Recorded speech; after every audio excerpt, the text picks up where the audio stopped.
The fact that I did not know that I was having one says for itself how unaware kids can be. And I think that's one of the main reasons why I want to work to destigmatize mental health, because I think it's still a taboo in many societies. It's still a taboo in my society.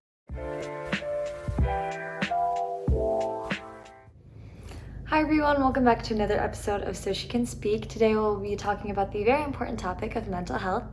This is part 2 of our mental health episodes, so if you haven't watched part 1 yet, be sure to do so. Do not be afraid to ask for help. It does not make you weak, it makes you strong. Today we'll be talking with a very special guest on her experiences as a youth and mental health, especially in our society. I'll let her introduce herself. Hi everyone, my name is Iffat. I use she, her pronouns, and I'm from Assam, which is in India. I'm here representing Mindspace, which is an international organization working towards destigmatizing mental health. I'm the director of writing there. I'm currently 16 years old, and I'm super excited to be on this podcast talking about this very important topic with the So She Can team. A fun fact about me, I don't think there's anything really fun about me. I speak 6 languages, if that's considered fun. Oh, yeah, and I authored a book back in 7th grade that I keep bragging about that. I don't know why. And some of my hobbies would be I love writing, if that isn't clear already. And I also love music. I love playing the guitar, the ukulele, and I love playing with my dog. So that's like a short introduction on me. Thanks for sharing about yourself. What are some experiences you have with mental health or thoughts you have on the issue? Mental health is a very important topic for me, a very important social issue for me.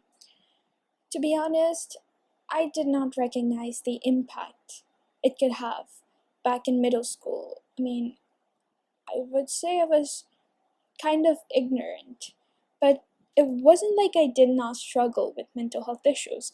I've had anxiety all my life. And there was this one time before I was to make a speech, I had like extensive sweating, I was shaking, I was hyperventilating, and then, I couldn't speak up. I just, froze on the spot. And obviously people laughed it off, people forgot about it, but now that I look back at it, I was actually having a panic attack. And the fact that I did not know that I was having one says for itself how unaware kids can be. And I think that's one of the main reasons why I want to work to destigmatize mental health, because I think it's still a taboo in many societies. It's still a taboo in my society. People are not aware about it. I think they're suffering, but they do not know exactly why. And the only reason that people can heal is if they're aware about it, if they know that it's not a taboo, if they can seek help. And that's one of the main reasons why I work towards destigmatizing mental health and why this is a very important issue to me. Well, thank you so much for sharing about your experiences. So, really just stigmatizing the topic and raising more awareness about it is a really important step in making sure that progress is made in regards to mental health. Now, how do you think social media in our society plays a role in our mental health? In a negative way. So I think it all depends on the user and how they use social media. Social media can be positive, but I think in terms of mental health, there are a lot of negative attributes with it. And that definitely needs to be changed to allow this new generation of people who use social media a lot to ensure that their mental health is at a good place. Now, in our generation or in youth, how do you think mental health is being handled differently than in the People in past? our generation have when it comes to facing mental health is the fear of seeking help. I think as Gen Zers and even millennials suffer a lot from stress, and that leads to anxiety.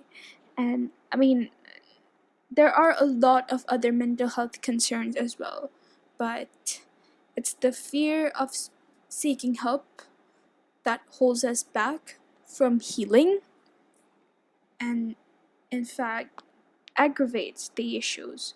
So I think the more that people start to seek help, the more they'll heal. And I think there is a reason behind this fear. I think it's the stigma around seeking help.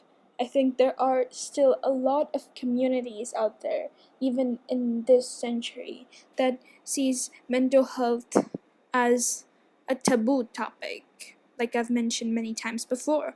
So I think that can be the reason why there's a fear of seeking help, and that can be the reason why mental health issues among our generation is aggravating at a very speedy rate. I also think that there is a really high prevalence of mental health issues, especially in people today. And I think that has to do with things like social media, but also that there is a wider acknowledgement of mental health issues. So even though someone is accepting that they might have a condition or something like that, they're not actively seeking help. And that's really where the problem lies. Or if we continue to make mental health a taboo topic, like you said, and not destigmatize or get rid of myths surrounding the issue, then I think we won't be able to make any improvements upon mental health in our society.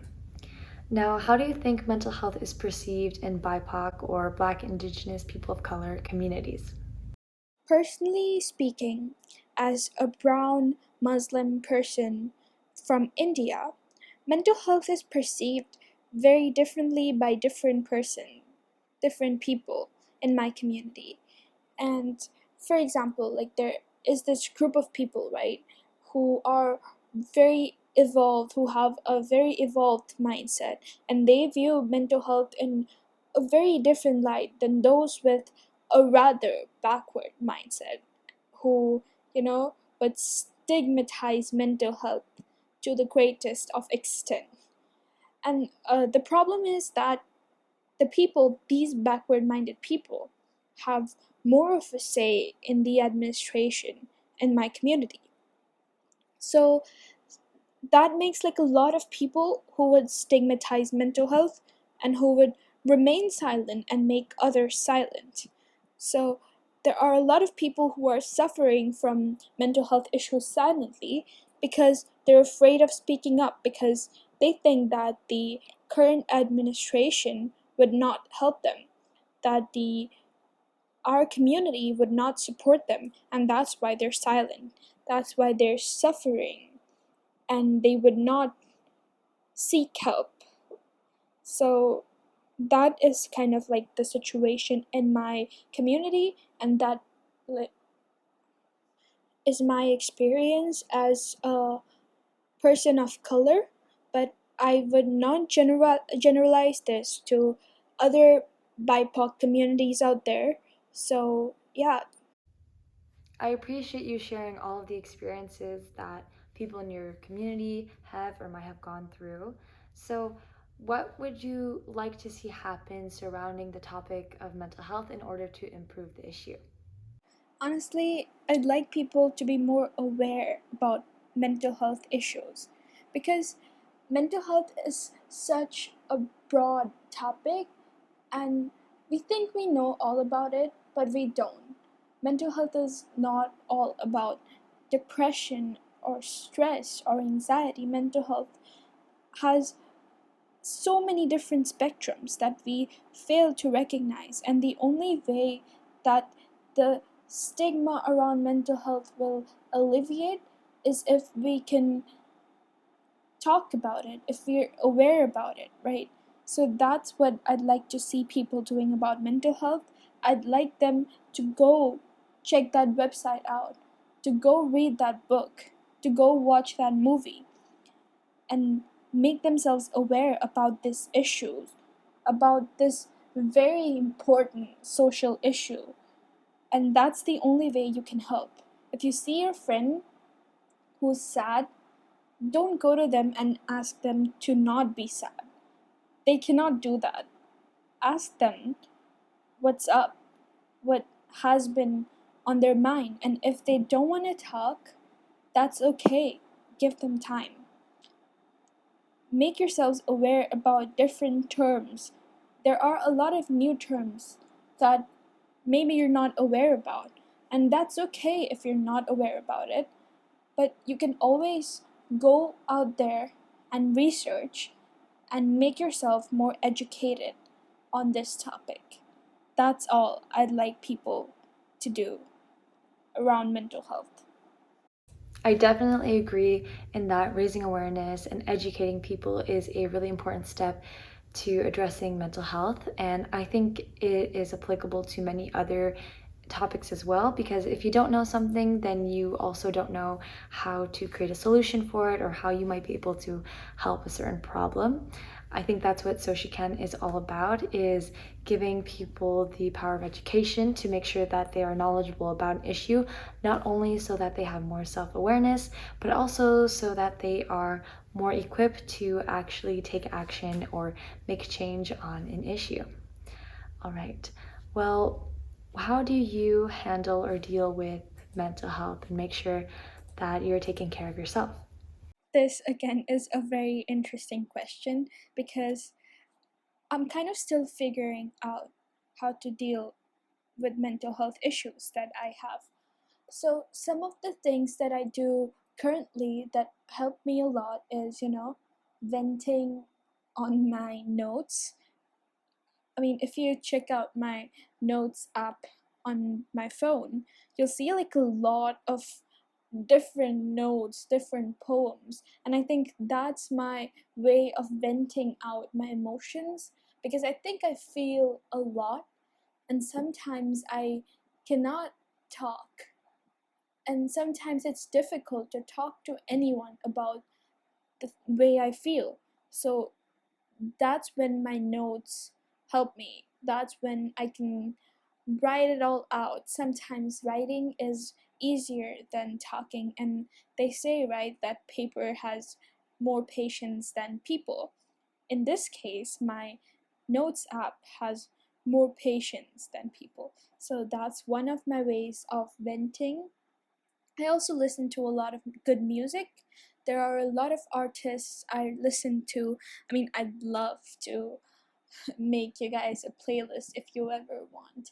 And I think that helps me a lot. So sometimes I listen for the music. I listen in foreign languages and I just vibe to the music. And sometimes I listen for the lyrics because they help me a lot as well. I mean, a lot of Taylor Swift lyrics have helped me in many ways. So shout out to her. And another thing I do is I read a book. I mean, it can be any book. It can be a non-fiction book. It can be a fiction. But I just read and I try to focus on the book and I try to ground myself to feel better. So, I mean, like I said, I'm still figuring out ways to handle mental health issues, but these are some ways that are working for me currently, and I'll let you guys know if I find anything new. I also really like venting. For me personally, I'm someone who likes venting to others. And I also really like listening to music and reading, just anything to get my mind off of something that's stressing me out. Our last question is, what are some tips or advice that you have for people to maintain a positive attitude during school? Tips.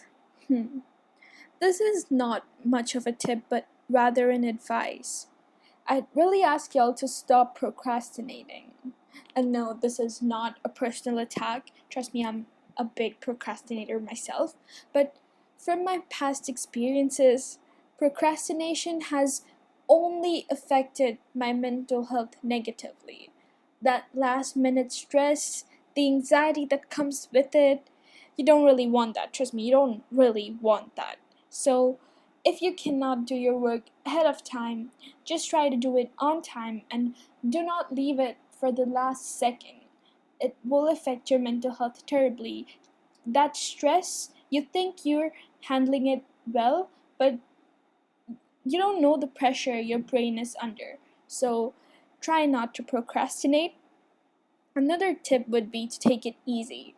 Like, obviously, you have to do your work, you have to maintain your extracurriculars, but do not stress yourself out a lot. Just, take it easy. Take it easy on yourself. Do not compare yourself with others. Be kind to yourself. If you're comparing yourself with others, it's very, very unfair to the amazing person you are. Everybody has their own pace, so do not compare yourself with others. Do not do that. And be kind to yourself. That really makes a big, big difference. Being kind to yourself is the most amazing thing you can do to yourself. And it also really positively affects your mental health. So, school's opening, and I do not have any other tip because I'm not really an expert on mental health, but I just ask you to recognize your mental health, and if you feel that you need help, go seek for that help. You're the difference. Don't think about what other people are gonna say about it, what they're gonna talk about it. If you need help, you're gonna go seek for it. That's kind of all. Thank you so much. Really like how you mentioned to be kind to yourself, because I think as students we tend to be so hard on ourselves because of all of the things that we have to balance out with academics and extracurriculars. But I think really empathizing with yourself, understanding yourself, and being supportive in times of need can really help your mental health be not as bad as it is when you're stressed or anxious. All right, well, thank you so much, Iffat, for being on this episode. We all really appreciate it, and thank you all so much for listening to part 2 of our mental health series. I hope that you guys enjoy this episode and tune in to part 3, and make sure to like and comment with your thoughts, or let us know any other topics you'd love to hear us talk about. All right, thank you. See you in the next episode. Bye.